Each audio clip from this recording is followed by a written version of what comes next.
Buenas tardes, bienvenidos a la última charla de hoy. Nuevamente es un honor y un placer poder presentar a Adrián Centeno, que nos visita hoy de la UAM Azcapotzalco, y él nos va a hablar de geometría aritmética. Gracias. Bueno, pues gracias, Cristian, por la invitación. En principio no tenía mucha idea de qué iba a hablar, entonces por eso le puse título Geometría Aritmética, porque así tenía como un poquito más de espacio para pensar de qué iba a hablar, y bueno, hasta hace rato todavía no sabía muy bien de qué iba a hablar, pero bueno, espero poder platicarles algo que les llame la atención, les interese. Entonces, en principio, la idea de la geometría aritmética es básicamente utilizar geometría algebraica para resolver problemas aritméticos. Todavía no está muy claro realmente qué es la geometría aritmética. Hay otros que dicen que es como la intersección entre geometría algebraica y teoría de números. Pero mi definición es un poco pensando en el problema tal vez más conocido, donde la geometría algebraica se aplica para resolver un problema aritmético, que es probar la conjetura de Taniyama-Shimura que probó Andrew Wiles en el 94, y que pues básicamente lo que hace es utilizar fuertemente las herramientas de curvas elípticas para demostrar un problema aritmético que llevaba bastantes siglos, de hecho, sin resolverse. Entonces, yo no creo que les vaya a hablar a detalle sobre el trabajo de Wiles. Digo, llevaría un montón de tiempo y aparte está bastante complicado. Pero me gustaría hablarles un poquito de esta idea que hay de encontrar ciertas conexiones o ciertos puentes entre el mundo de la geometría algebraica, el mundo de la aritmética, y también, por otro lado, aunque está un poquito fuera de contexto porque esto es geometría algebraica, pues hay una conexión muy profunda por ahí con la parte analítica, también, con las cuestiones de holomorficidad o cuestiones más generales como estudiar cosas de análisis armónico sobre grupos topológicos, etc. Entonces, para empezar, me gustaría hablar de un ejemplo motivador que surge de la teoría de Galois.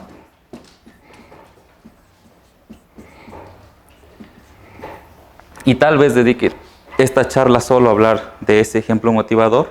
Cabe aclarar que ese ejemplo es un ejemplo motivador para mí y no es un ejemplo motivador para lo que quiero hablar mañana. Pero es un ejemplo sencillo, es un ejemplo bonito y nos deja un problema abierto por ahí para quien quiera ponerse a trabajar en él.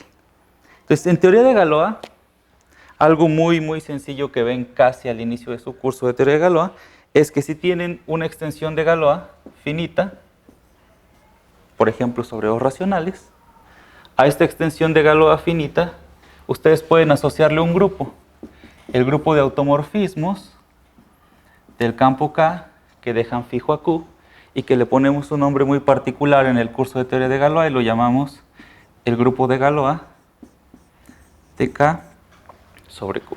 ¿Sí? Es fácil en algunos casos calcular este grupo de Galois. Por ejemplo, si tienen una extensión cuadrática, aquí estoy pensando en D, un entero libre de cuadrados. Esta es una extensión de grado 2 sobre Q. Su grupo de Galois es muy fácil de calcular. En realidad solo tenemos dos automorfismos. Uno es la identidad y el otro es conjugar. Entonces este grupo es esencialmente Z cociente 2Z. ¿Sí? No voy a usar la notación de Z2 porque lo vamos a usar después para otra cosa. ¿Sí? Ok, entonces esto es algo que nos plantean al principio del curso de teoría de Galois, y pues resulta que, salvo trabajar un poquito, dada una extensión podemos calcularle su grupo de automorfismos. Pero, si ustedes ven, de este lado tenemos extensiones de campos, de este lado tenemos grupos, y esa es la magia de Galois, ¿no? Lo que hace es encontrar un puente entre campos y grupos. Pero ese puente va como de aquí para acá, al menos en este contexto. Entonces, una pregunta natural que No es tan natural porque yo en mi curso de teoría de Galois era medio güey y no, no me la hice, pero después afortunadamente apareció. Se puede ir de aquí para acá, es decir, dado un grupo finito cualquiera, existirá una extensión finita de o racionales en este caso, tal que su grupo de Galois coincida con ese grupo, o dicho de otra manera, la pregunta que podría ser interesante intentar responder es, dado un grupo G finito, existe una extensión finita y de Galois tal que ocurra que G sea isomorfa al grupo de Galois de esa extensión. Esta pregunta en principio es bastante inocente, pero en caso de ser cierta, nos diría que estudiar grupos finitos realmente solo es estudiar teoría de Galois. Sí. Y pues resulta que, aunque lo más probable es que la pregunta de ahí para acá la puedan resolver más o menos fácil en su curso de teoría de Galois y pasar el curso sin problema, si llegasen a preguntarles en su curso de álgebra poniéndoles un grupo suficientemente feo, la respuesta probablemente sería un problema abierto. Pero bueno, ha habido algunos colegas que han resuelto algunos ejemplos, algunos casos del problema inverso. Tal vez el primero que resolvió algo con respecto a esta pregunta, y de hecho el primero que la plantea formalmente en un trabajo de investigación, es Hilbert. Entonces,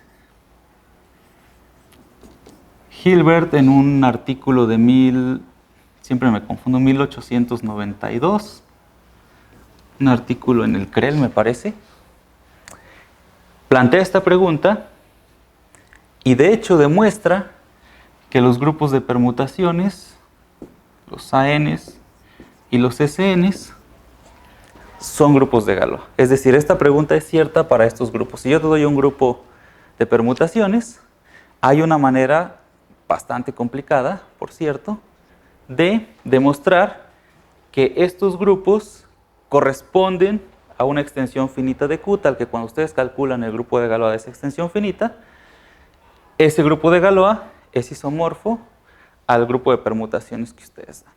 ¿Sí? Entonces, esto fue en el siglo antepasado ya. Después, el siguiente caso razonable, bueno, bastante grande que se demostró, fue el de los grupos solubles.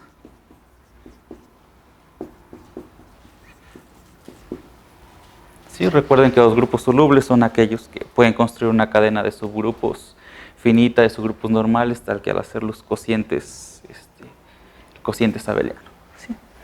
Entonces, los grupos solubles demostraron que eran grupos de Galois en el 58 y la prueba la dio Safarevich.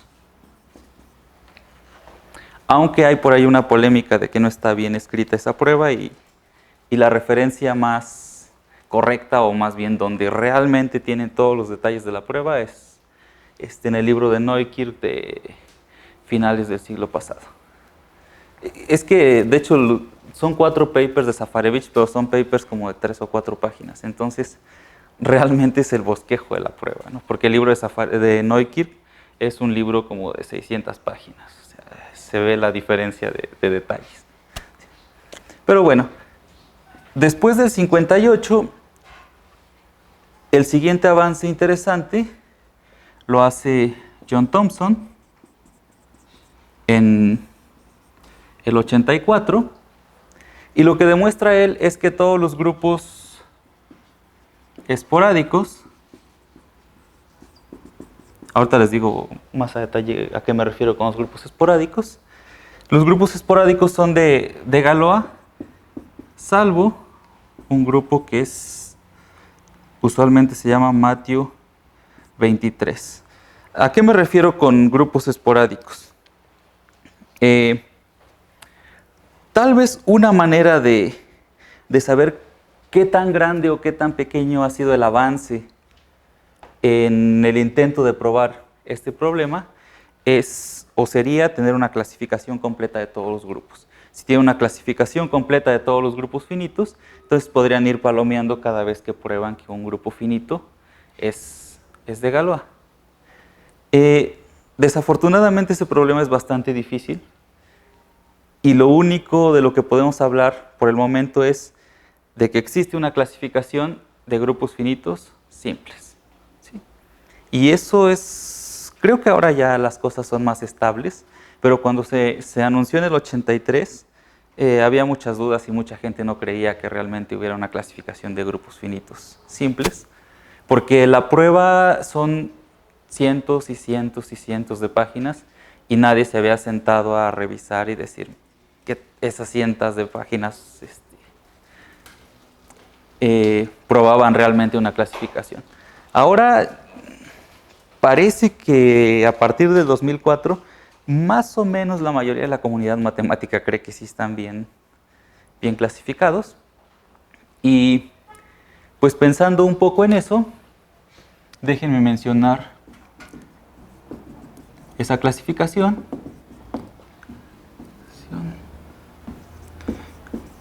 De grupos finitos simples. Y es sorprendente esta clasificación porque realmente no hay muchos grupos finitos simples, aunque sí hay muchos grupos finitos simples, ¿no? Pero son bastante bien portados. Resulta que cualquier grupo finito simple puede ser uno de los siguientes. Puede ser un grupo cíclico de orden P. Si no es de orden P no es simple, ¿no? Puede ser el grupo alternante para n mayor o igual a 5. Puede ser un grupo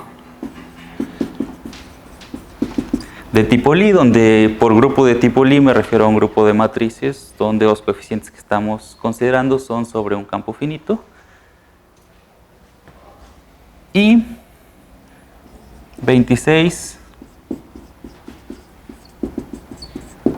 grupos esporádicos. Es decir, esos 26 grupos esporádicos son los que sobran de agrupar todos los grupos finitos en estas tres familias. Por ahí está el grupo de TITS que a veces lo ponen aquí y a veces lo ponen acá, entonces déjenme ponerlo por aquí aislado. Pero en esencia, estas 4 o 5 familias son todos los grupos finitos simples que pueden haber. ¿Sí? Dentro de los 26 esporádicos hay algunos que son muy famosos, como el grupo monstruo, el grupo monstruo bebé. Pero esos resulta que gracias al trabajo de Thompson, pues ya se sabe que son grupos de Galois para alguna extensión. El problema del Matthew 23 no tengo idea de por qué no se pueda. Digo, en cuestión de orden, tiene orden 10.400.000 algo. Tengo el dato correcto, entonces se los puedo decir. Estos números siempre son divertidos, ¿no? 10.200.960 elementos. Entonces, es bastante grande para estudiarlo a pata, pero no es nada grande comparado con los que les decía, con el monstruo y con el bebé monstruo. El monstruo tiene 53 dígitos su cardinalidad y el bebé monstruo tiene 33 dígitos. Entonces es más pequeño que el bebé, sin duda, ¿no? Sí. Pero bueno, entonces, como les decía, la idea es, si ya tengo una lista donde puedo ir palomeando quiénes son grupos de Galois y quiénes todavía no se sabe si son grupos de Galois, pues aprovechando esta lista vamos a palomear. Entonces, cíclicos de orden P pues son solubles, entonces ya los conocemos. De hecho, probar que los cíclicos de orden P son de Galois es mucho más sencillo. En Wikipedia viene una prueba Pero bueno, podemos aprovechar el teorema de Safarevich para de un bombazo cargarnos los cíclicos. ¿Sí? Estos de aquí, pues los probó Hilbert en el 1892, entonces ya está. Y estos de aquí, salvo el Mateo 23, pues resultado de Thomson. Entonces realmente, pensando en grupos finitos simples, los que nos hace falta saber si son o no grupos de Galois son los grupos de matrices. ¿Sí? Entonces, pues la idea de la charla de hoy es dar un ejemplo donde podemos mostrar, utilizando geometría algebraica, que una familia de grupos de tipo Lie muy particulares se puede probar que es de Galois. ¿Sí? Mañana en la siguiente charla, pues sí, les trataré de explicarles cómo familias mucho más grandes se pueden probar que son de Galois, pensando en grupos de tipo Lie, que es como la parte que he tratado de investigar y donde he obtenido resultadillos. ¿Sí? Ok, entonces vamos a cambiar de canal y dejemos un poco de lado el mundo algebraico y ahora sí vayamos al mundo geométrico. Y entonces en el mundo geométrico vamos a trabajar, al menos por hoy, con objetos geométricos súper conocidos, súper familiares y que han escuchado infinidad de veces en muchas charlas, que son las curvas elípticas. ¿Sí? Entonces hoy vamos a pensar en curvas elípticas.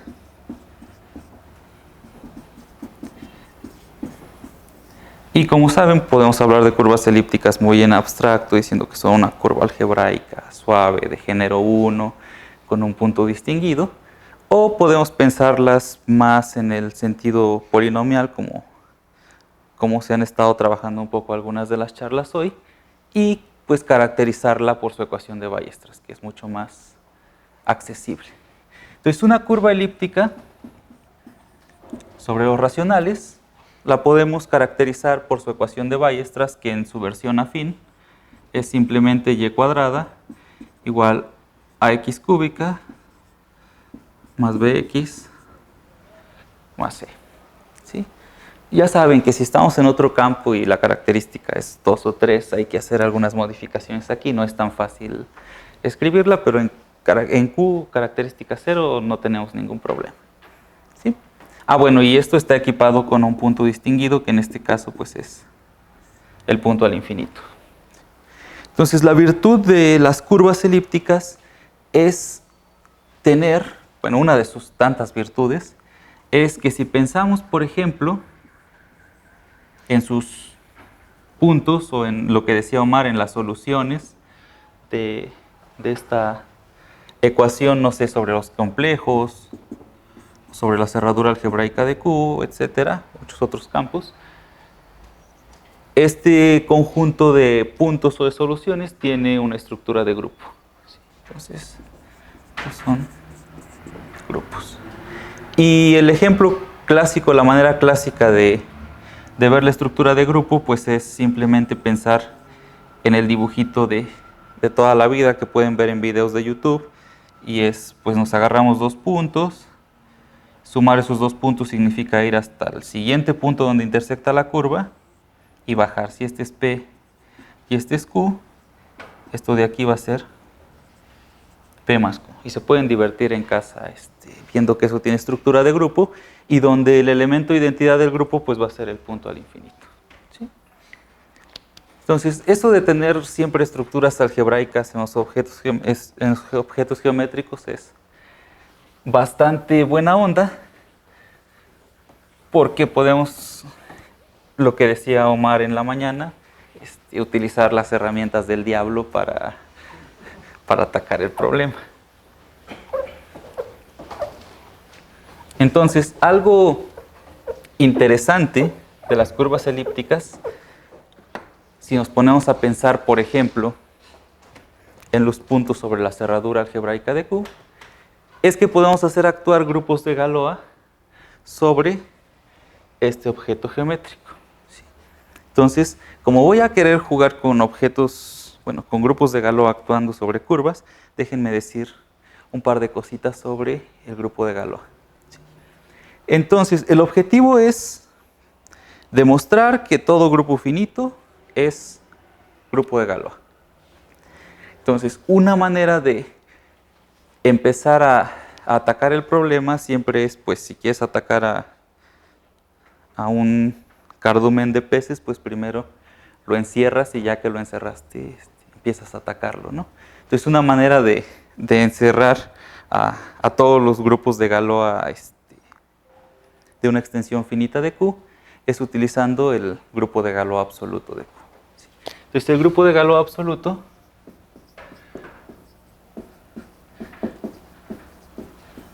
va a ser, o se define básicamente como el grupo de Galois de la cerradura algebraica de Q sobre Q. ¿Sí? Para no andar batallando con tanta notación, a partir de ahora lo voy a llamar G sub Q. Y bueno, lo pueden definir de manera clásica como todos los automorfismos de la cerradura algebraica en la cerradura algebraica que dejan fijo a Q, pero tiene una caracterización muy bonita que es poder pensarlo como el límite inverso de los grupos de Galois de extensiones finitas. Aquí esto corre sobre todas las extensiones finitas, ¿sí? Entonces, ¿qué estamos haciendo con este límite inverso? Pues estamos básicamente atrapando a todas las extensiones finitas, a los grupos de Galois, a todas las extensiones finitas de Galois de Q. Esta cosa vive en el producto de estos grupos de Galois. Como estas cosas son grupos finitos, podemos darle la topología discreta. Esta cosa es un objeto cerrado dentro de un producto de cosas finitas. Como son finitas, con la topología discreta son compactas, entonces esta cosa es un cerrado dentro de un compacto, entonces esta cosa es un compacto y tiene una topología que es la topología de Krull. ¿Sí? Entonces esta cosa es un grupo topológico, su topología es la topología de Krull, no es una topología propia de eso, ¿no? Cualquier límite inverso de grupos finitos que se tomen pueden tener la topología profinita. Y bueno, tiene muchas propiedades bonitas. Por ejemplo, es totalmente disconexo, compacto, y si le rascan un poquito, pues pueden ver que es isomorfo a Cantor. ¿Sí? Entonces, esto es isomorfo al conjunto de Cantor. El conjunto de Cantor ese que conocen de la secundaria, de ir quitando un tercio y así. ¿Sí? Entonces, ya que tengo este grupo de Galois absoluto y que lo puedo pensar tanto como automorfismos de Q barra en Q barra como este límite inverso, pues es muy fácil ahora tomarse un automorfismo de aquí y hacerlo actuar sobre mi curva elíptica.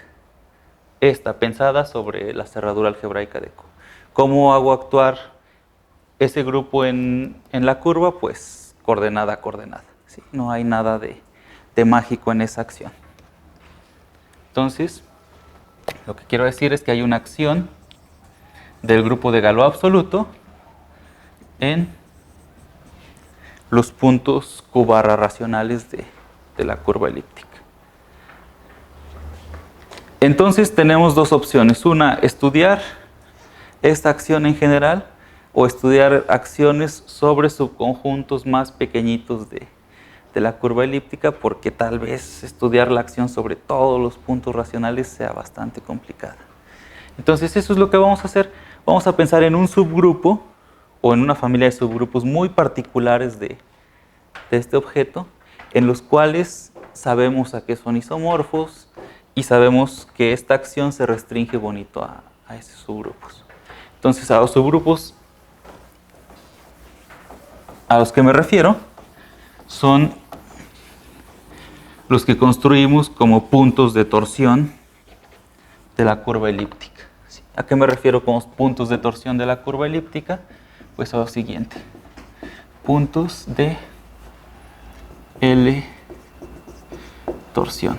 L es un primo. Usualmente la gente al principio de teoría de números denota a los primos con la P, pero eventualmente tienes que madurar y empezar a denotarlos con la L. Pero es porque L tiene que ser un primo diferente de P. Sí, exacto, porque llega un momento en que te enfrentas con más de un primo y entonces pues necesitas refuerzos, ¿no?, en la notación. Ok, entonces, ¿a qué me refiero con los puntos de torsión? Pues muy sencillo, los puntos de L torsión van a ser los puntos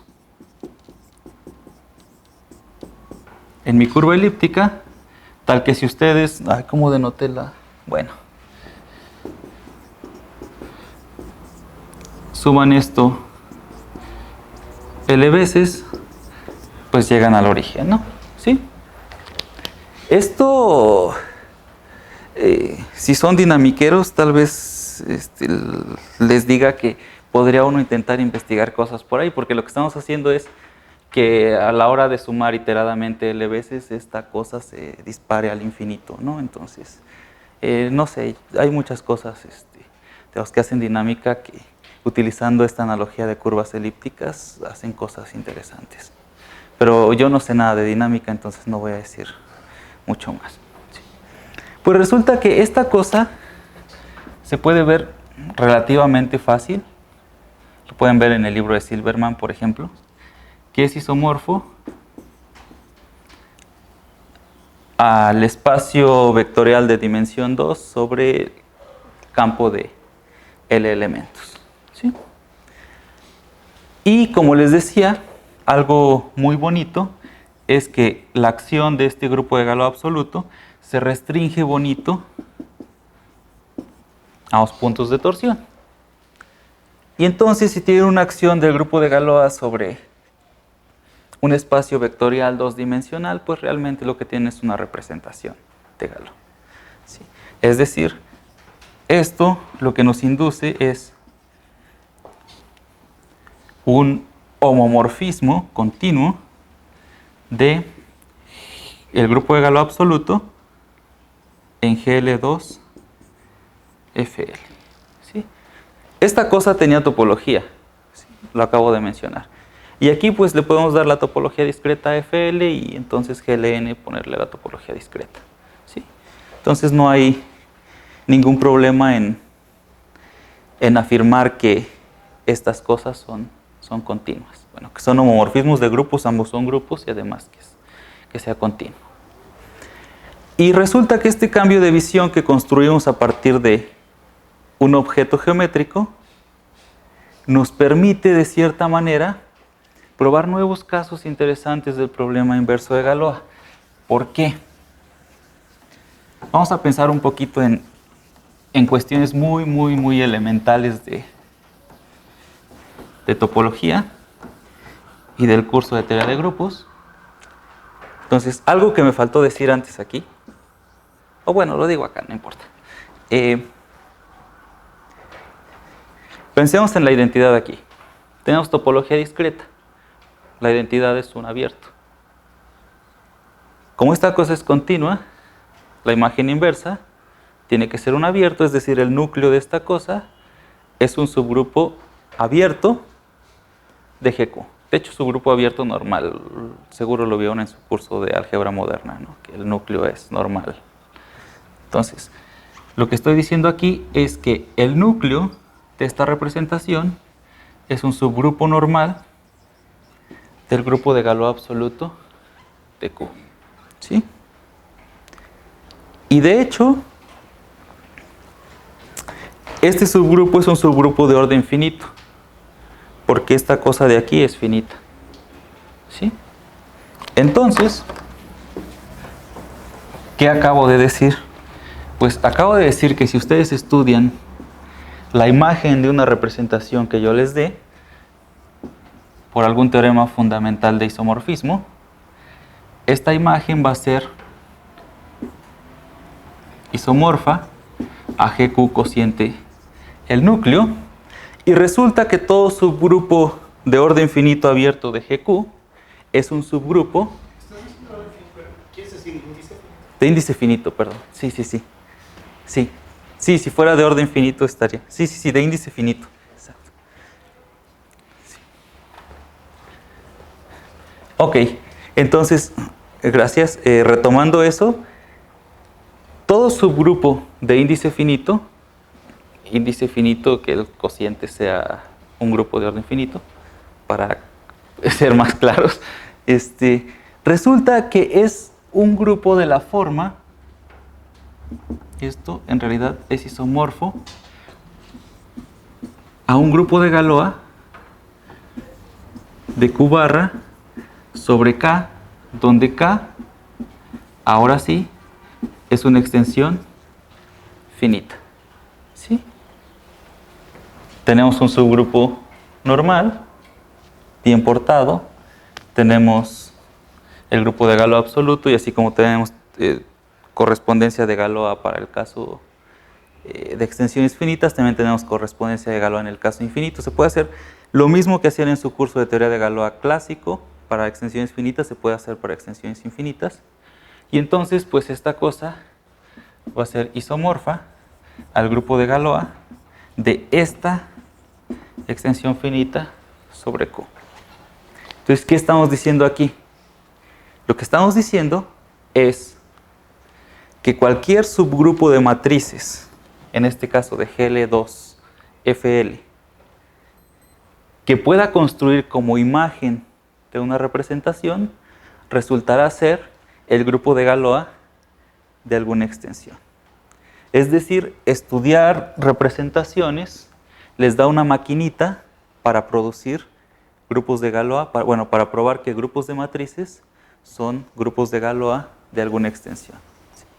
Entonces, como verán, esta idea de pensar en esta representación es una idea bastante sencilla, que es la parte atractiva de la teoría de números, que casi cualquier problema se lo pueden plantear y platicar a sus vecinos y lo entienden. El problema es cómo le hago para construir representaciones donde pueda controlar su imagen. Si yo soy capaz de construir representaciones con imagen controlada, entonces sería capaz de producir nuevos grupos de Galois. Entonces, y de hecho aquí en lugar de GL2 ustedes pueden poner GLN, o el simpléctico, o el ortogonal, o cualquier grupo de matrices. ¿Sí? Entonces, en realidad, esta técnica nos permite probar problema inverso para muchos ejemplos del caso tipo Lie que no se conocen, o que son los que están todavía por ahí atorados. Sí. Ok. Entonces, pues la primera pregunta, la pregunta más natural es: ¿qué tipo de imagen podría tener esa representación? Y resulta que no es muy difícil conocerla, porque pues GL2 sobre un campo finito es un grupo bien conocido, bien estudiado, y se conoce bien cómo son sus subgrupos finitos. Entonces, los subgrupos finitos de GL2FL, si no me equivoco, es un resultado de Dickson, bastante viejo, de principios del siglo pasado.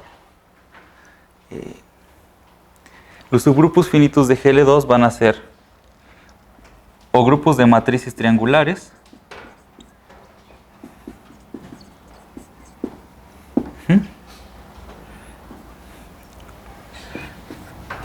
grupos diedrales o tiédricos, no sé cuál sea lo correcto.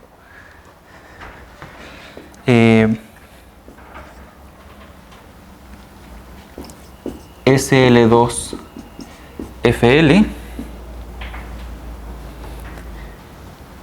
y estos que casi siempre se me olvidan, A4, A5 y S4.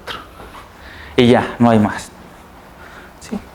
Entonces, las posibles imágenes de esta representación, pues, van a ser una de estas cuatro cosas. ¿Sí?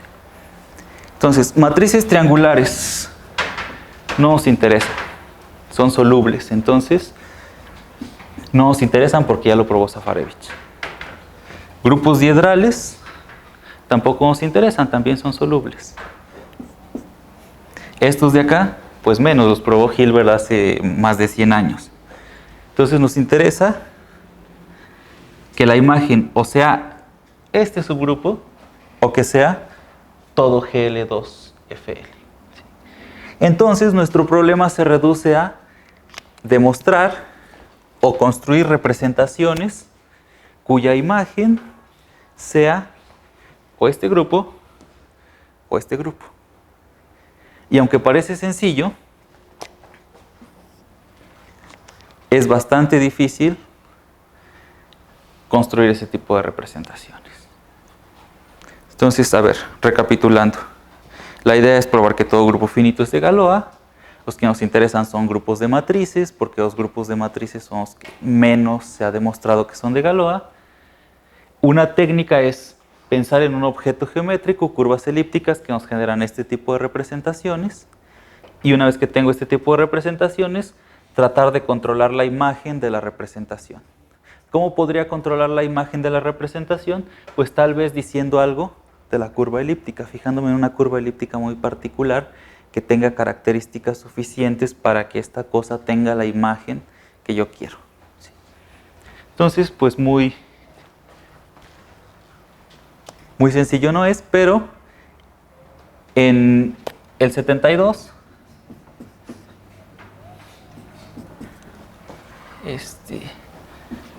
Jean-Pierre Serre, otro estudiante amateur de matemáticas, demostró que si tenemos una curva elíptica sin multiplicación compleja, ¿qué me refiero a que no tenga multiplicación compleja? Pues que los endomorfismos de la curva sean z. Entonces, se puede probar que ρ... una cosa, aquí está, esto de aquí lo puedo construir para cualquier primo, ¿no? Dado un primo, construir la representación. Lo que demostró Serre fue que ρL es suprayectiva para casi todo primo L. ¿Qué quiere decir eso? Que para casi todo primo L, GL2FL es un grupo de Galois. ¿Sí? ¿Quiénes son los primos feos o los que meten ruido, para los que no se puede probar que la curva elíptica que la imagen no es lo que queremos? Pues en esencia lo único que hay que hacer es agarrarnos la curva, agarrar su ecuación, reducirla a módulo P y ver cuándo se porta bien y cuándo se porta mal la curva.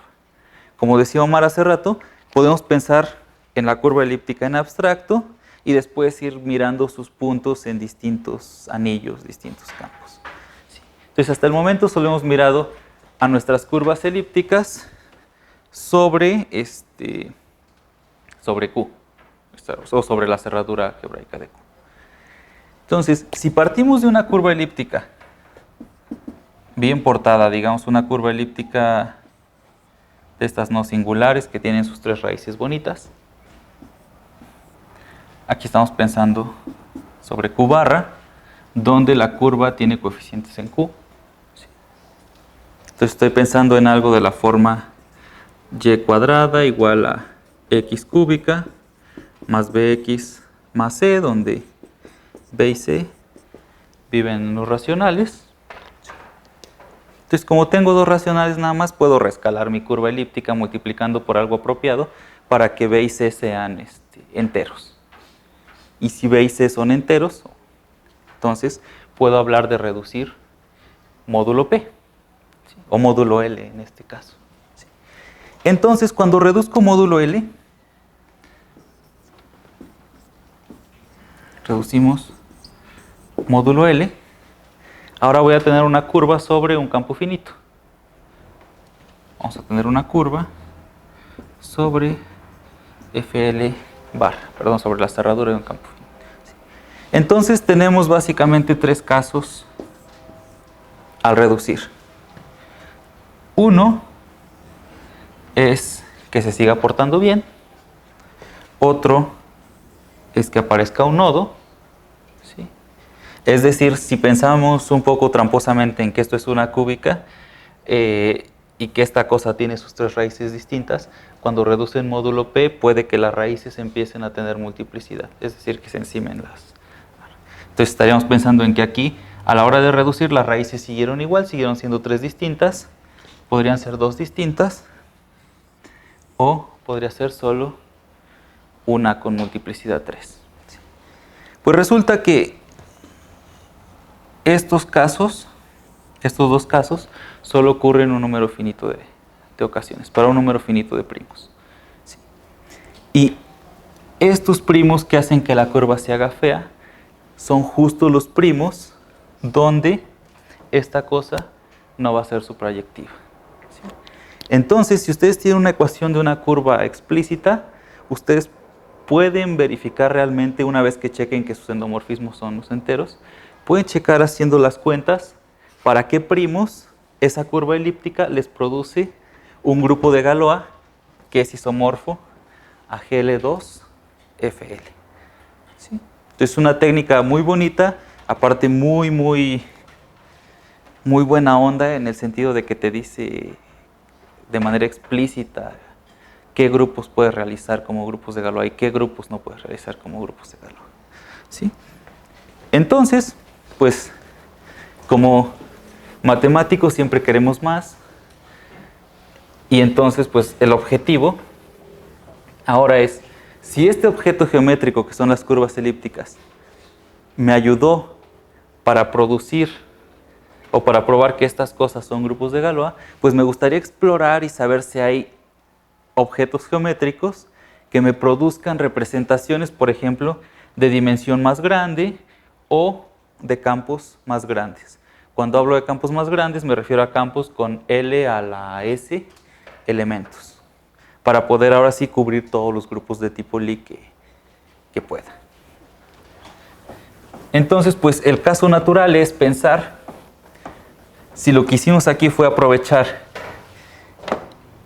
que mi objeto geométrico, en este caso mis curvas elípticas, tenían una estructura de grupo, y utilizar sus puntos de torsión para construir mi representación, pues me gustaría empezar a explorar todos los objetos geométricos que tienen estructura de grupo para ver qué puedo producir utilizando los puntos de torsión de esos objetos geométricos.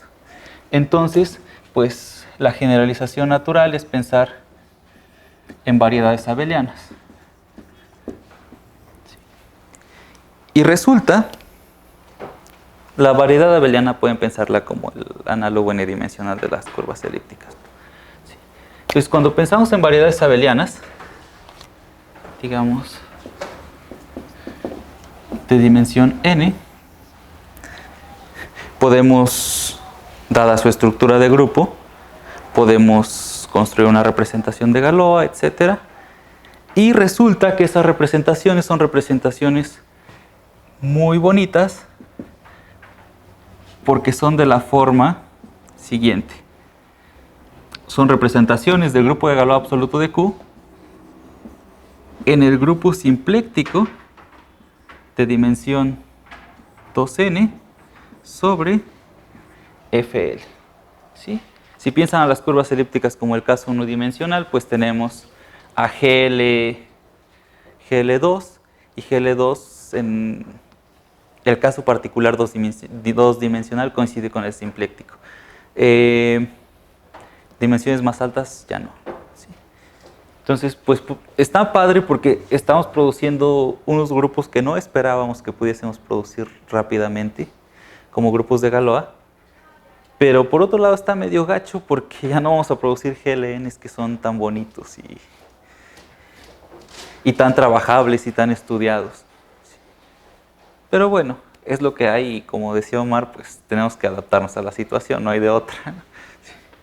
Entonces, una vez que hacemos una construcción muy parecida a la que se hace de curvas elípticas para variedades abelianas, un resultado nuevamente de Jean-Pierre Auxerre, ahora del 84-85, un curso que dio en Collège de France, dice que si estamos en dimensión 2 o dimensión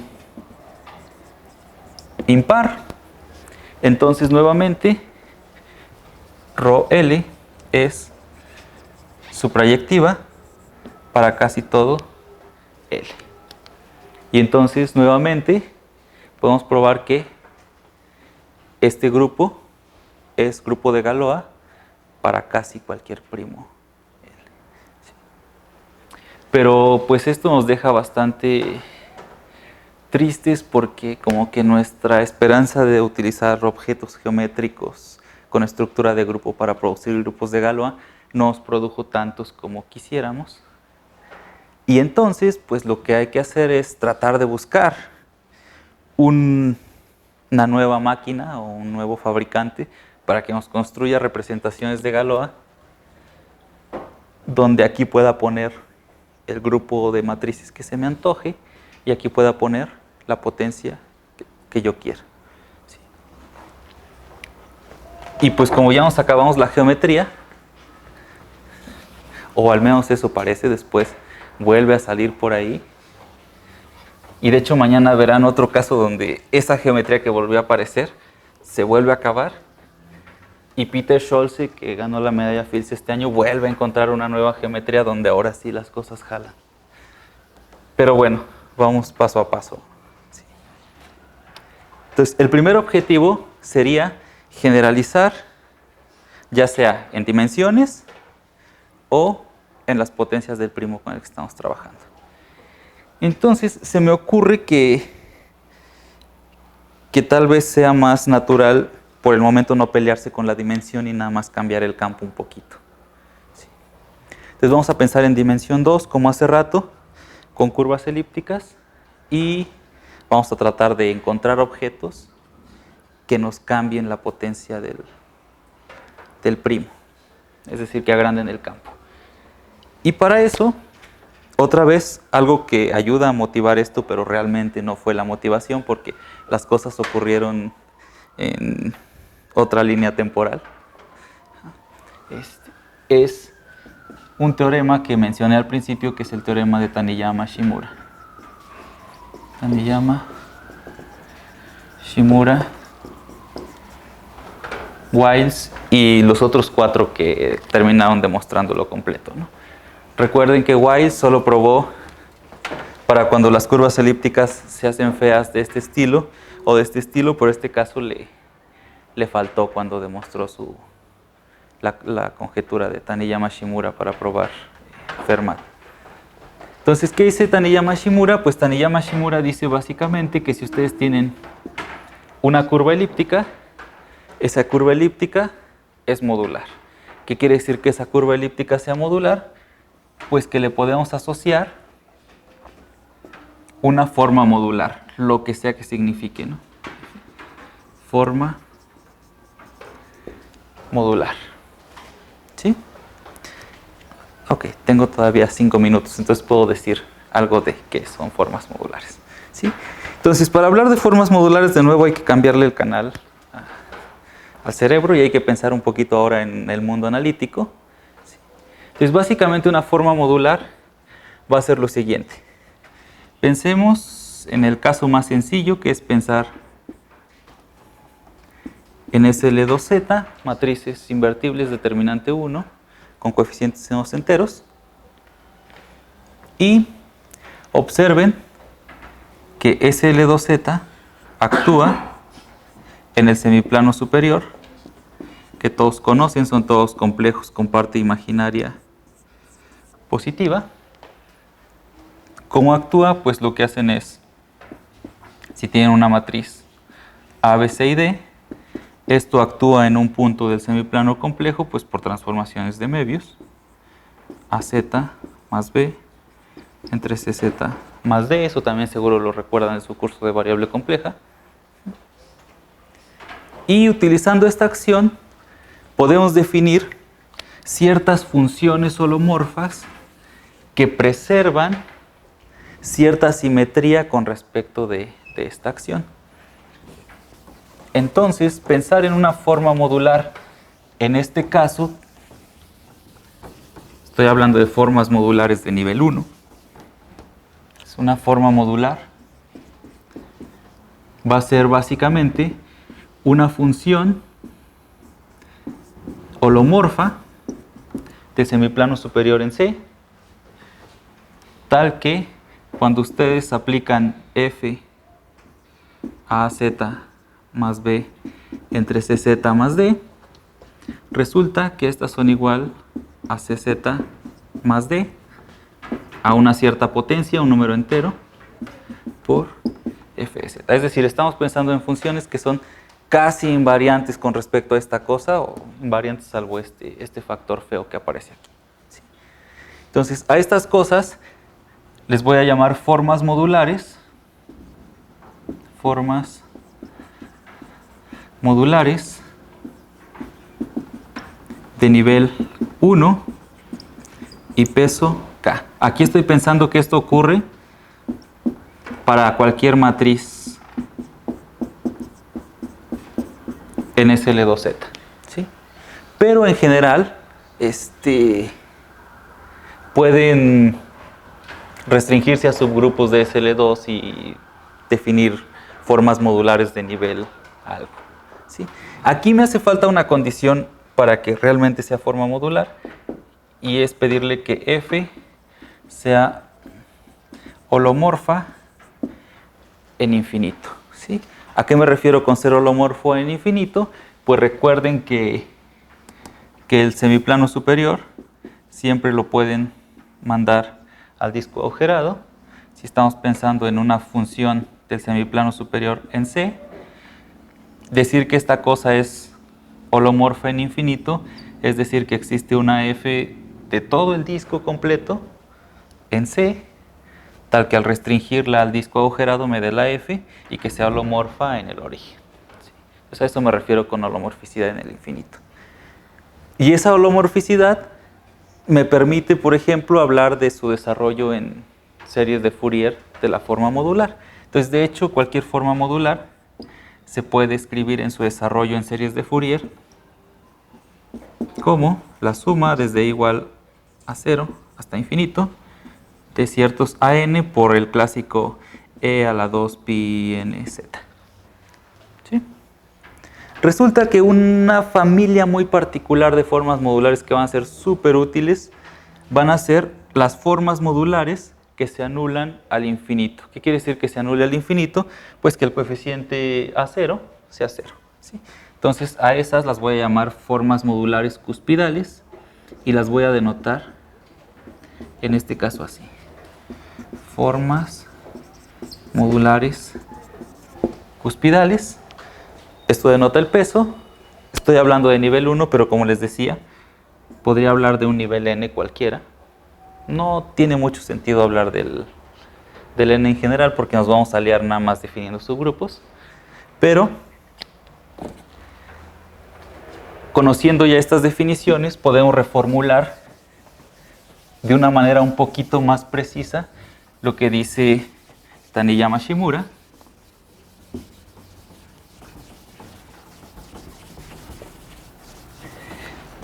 Entonces, pensando ahora en Taniyama Shimura de nuevo, lo que haríamos es a cada curva elíptica asociarle una forma modular, y de hecho esas formas modulares son muy particulares. Van a ser formas modulares de peso 2 siempre y de un nivel n dado, donde, por ejemplo, los coeficientes de Fourier aquí, bueno, en P, se pueden calcular como P menos la cardinalidad, bueno, el número de puntos de la curva elíptica sobre campo finito. ¿Sí? Esto de aquí en principio no es muy difícil de calcular. Digo, reducen módulo P y se pueden a contar. Son campos finitos, eventualmente terminarán, aunque sea en 10 vidas o más, ¿no? ¿Sí? Entonces, resulta que los coeficientes de Fourier de aquí se relacionan directamente con el número de puntos de la curva elíptica cuando la reduces módulo P, y además este n de aquí lo que nos va a decir es, si ustedes tienen un primo que divide a n, entonces cuando ustedes reducen la curva elíptica módulo ese primo, la curva elíptica se va a poner fea. ¿sí? Es decir, va a ser de las dos formas últimas que puse aquí, ¿no? Que tiene un nodo o que tiene una como cúspide, ¿sí? Entonces, realmente la correspondencia a esta Taniyama-Shimura, más allá de solo asociar a curvas elípticas formas modulares, nos está dando un montón de información de la curva elíptica por un lado y un montón de información de la forma modular por otro, ¿sí? Un ejercicio que podrían hacer de tarea rápidamente en casa es tratar de calcular este número o al menos acotarlo, ¿sí? Y si pueden al menos acotar esto, podrían dar un ejemplo rápido de que Taniyama-Shimura implica la conjetura de Ramanujan para formas modulares de peso 2 que provienen de curvas elípticas. Mañana les platico un poco más sobre eso. Y entonces, pues la pregunta es, a esta cosa, a las curvas elípticas, le habíamos podido asociar una representación de Galois. Por lo tanto, cualquier forma modular asociada a esta curva elíptica tiene asociada una representación de Galois. La pregunta ahora es, ¿será que cualquier forma modular tiene asociada una representación de Galois? Y en caso de tenerla, ¿va a ser una representación distinta a las que habíamos construido utilizando geometría? Es decir, que nos ayuden a mejorar dimensión o que nos ayuden a mejorar el campo. Y bueno, la respuesta es, sí, a cualquier forma modular le podemos hacer una representación de Galois. Es un resultado de Pierre Deligne del 71. Pero como Cristian mañana hablará de cuestiones p-ádicas o no arquimedianas, lo voy a dejar ahí para poder usar su charla mañana para continuar con la parte de Deligne. Y en general, lo que vamos a hacer después es pensar en cómo podríamos generalizar para cualquier dimensión, para cualquier grupo y para cualquier campo finito, que es básicamente la idea que plantea o que podemos plantear sobre qué significa o qué es la correspondencia de Langlands, que también este año se tuvo la fortuna para los geómetras aritméticos de que le dieran el premio Abel por todas esas cosas. Y si me sobra un poquito de tiempo, como les decía, les diré cómo es que el trabajo de Peter Scholze interviene en el programa de Langlands o en parte de la prueba de unos casitos muy particulares del programa de Langlands. Particulares, pero significativos, que llevaban muchísimo sin desbloquearse, ¿no? Sí. Entonces yo creo que ahí le dejo por hoy.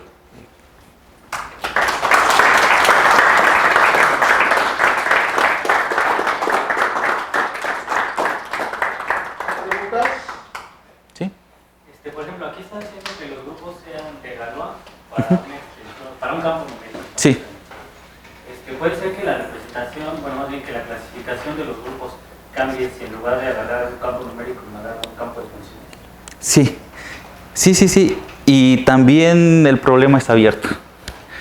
Sí. O sea, no está para nada restringido a que sea Q o a que sea un campo numérico. Puedes pensarlo, bueno, el problema inverso lo puedes pensar para cualquier campo, pero hay campos que son bastante simples. Por ejemplo, un campo finito, pues todos los cíclicos son, bueno, todo grupo de Galois de un campo finito es cíclico y entonces los demás ya no son, y ya chafeo. Pero para campos de funciones, sí se puede plantear lo mismo y también sigue siendo problema abierto resolverlo. Y pues recientemente con un colaborador de Chile hemos estado pensando en utilizar estas mismas ideas que funcionan sobre Q y que en principio deberían de funcionar sobre campos finitos para intentar dar nueva luz en la parte de problema inverso sobre campos de funciones, que es un problema interesante y es casi lo mismo que se sabe para Q, se sabe allá. Uno pensaría, ¿no?, que como los numéricos y los comparten muchas propiedades, a lo mejor también la clasificación es parecida. Sí, uno esperaría que el problema inverso fuera cierto también para campos de funciones. Quién sabe si sea cierto.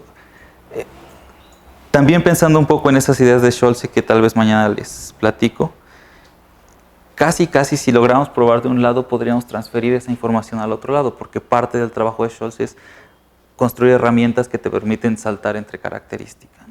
Entonces, esto tenemos algunas ideas vagas de que podría codificarse en el lenguaje de Scholzi, y entonces tal vez basta con resolver uno. Y pensamos que el campo de funciones podría ser más fácil porque pues, cosas como hipótesis de Riemann en campos de funciones son ciertas, y aquí, pues, quién sabe, ¿no? Entonces, sí, es una buena pregunta. ¿Alguna otra pregunta? Es tonto preguntar por qué esa simetría, o sea, por qué ese factor de la forma modular, ¿de dónde salió? Ajá. Pues básicamente porque estas que son así sin el factor no son muy divertidas para usar aritmética. ¿Por qué ese factor precisamente es ese ¿Por qué nos gusta ahí? Porque tiene que ver con ciertos bichos que se llaman operadores de Hecke, que justamente pensar en una teoría de operadores de Hecke nos permite, así como tú tenías una función L, la función, o una función Z, la z de Hasse de la curva elíptica, pues te gustaría tener una función L o función Z asociada a la forma modular, ¿no? Entonces, en principio, gracias a este factor y algunas condiciones más que me falta explicar, tú puedes producir también una función L bien portada. Y de hecho, algo que prueba, y de hecho la prueba de Wise fue básicamente ver que las dos funciones L eran las mismas, ¿no? Tanto la asociada a las formas modulares como la asociada a las curvas elípticas. Que es más fácil probar bueno, en principio sería más fácil ver coeficiente por coeficiente de la función L o encontrarlo para comparar. ¿Y hay un análogo no arquimediano de estas funciones modulares?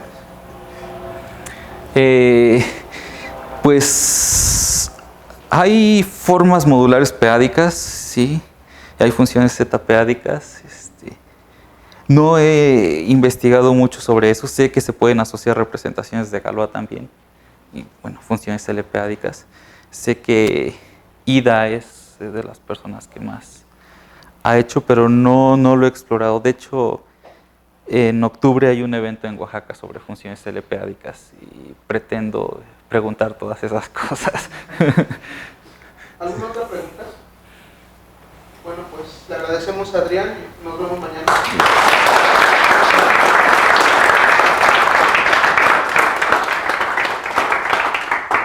Pero es horrible el análogo peádico. Ahorita que dijiste que son holomorfas y pues, todo analítico. Esa es la respuesta de teoría de números, pero la respuesta geométrica es que